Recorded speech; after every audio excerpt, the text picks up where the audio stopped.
watch it, no? Yung mga, with the original, the next time we'll watch it. With the title!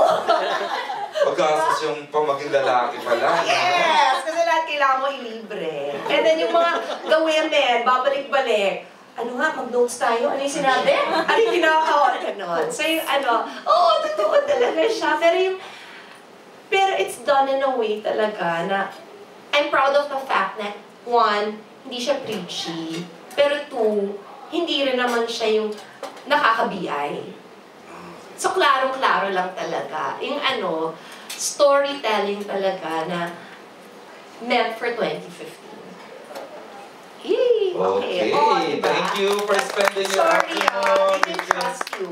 They didn't trust you. Kasi 1 week pa daw, ayaw nilang pakita sa inyo yung namin, yung ko, sabi ko nga yung our Marvel moment. Kasi di ba, every Marvel movie, kala mo nag-credits na, and then may ganun na nangyari. So may ganun na binigay si Direk Chito. Meron kaming epilogue.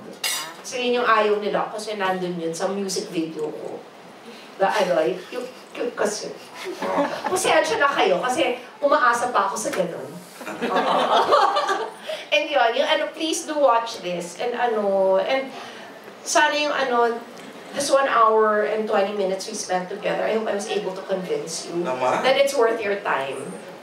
And then spread the word, please. Kasi it's something, who said kanina, ikaw, di ba, yung sa critics, that it's another Mistress movie. For me, it's the culmination of all Mistress movies. Statement!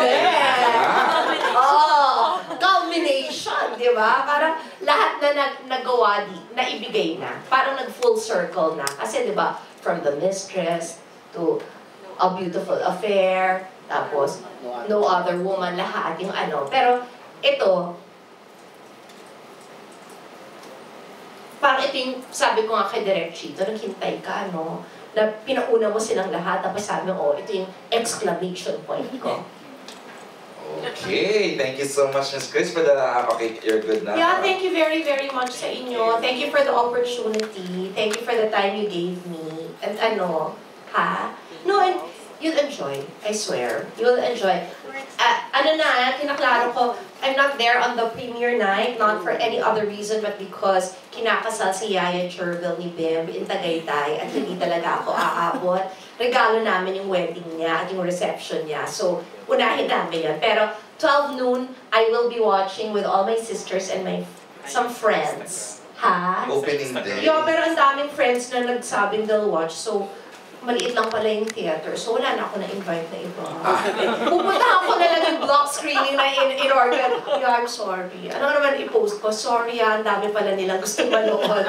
So, na lang, yung some of my fans said na Saturday may pa-block screening sila. So I promised them, may shoot lang si Bim ng TVC, but right after that, manunood ako with them. So sabi ko, uy, kayo na, tokan nyo na lang yung in-announce ko. Kasi yung ang dami nag-confirm. Sabi ko, kasi inisip ko naman, work day, at lahat sila may mga negosyo. 3 o'clock na daw sila papasok. Kasi sila may-ari na negosyo.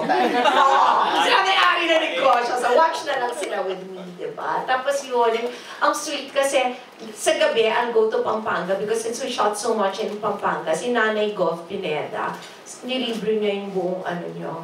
Yung Kapitolyo, lahat ng worker. Dahil sabi niya, para matuto sila. Okay. Opening day, the whole Capitolio Pampanga is watching. Binili daw niya yung multiple block screenings siya. Thank you. Kaya pupunta na lang ako doon to say thank you also. So yan, abangan ninyo. It's, na lang, a week to go, right? Yes, 7 days, 8 days. Yeah. The movie that is worth having 200 over 110 people. And pray for me kasi tomorrow until Saturday yung full medical check-up ko. So, pray please that I'm okay. Kasi I'm gonna do everything. MRI, CT scan. Hindi naman wala nung brace. Yung 2D echo, stress test, everything that in family history namin may tendency. So may colonoscopy, tapos yung lahat ng